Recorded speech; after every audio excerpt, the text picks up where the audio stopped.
Hello friends, പുതിയൊരു വീഡിയോയിലേക്ക് എല്ലാവരും സ്വാഗതം. ISL ഇന്ന് നടന്ന Chennai FC versus Odisha FC മത്സരത്തിൽ 2-2 സമനില.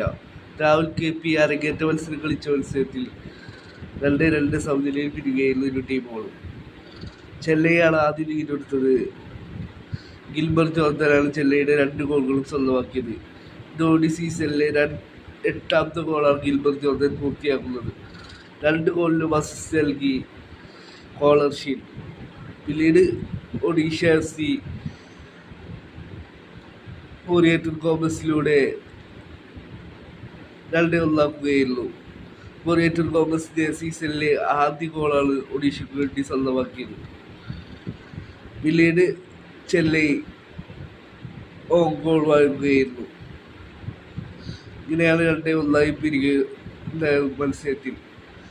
ഇന്നത്തെ മത്സരത്തിൽ ഒഡീഷയുടെ 2 താരങ്ങൾക്ക് യെല്ലോ കാർഡ് കിട്ടി. ഇവർ രണ്ടുപേരും അടുത്ത ഒഡീഷ FC കേരള ബ്ലാസ്റ്റേഴ്സ് മത്സരത്തിൽ ഉണ്ടാവില്ല.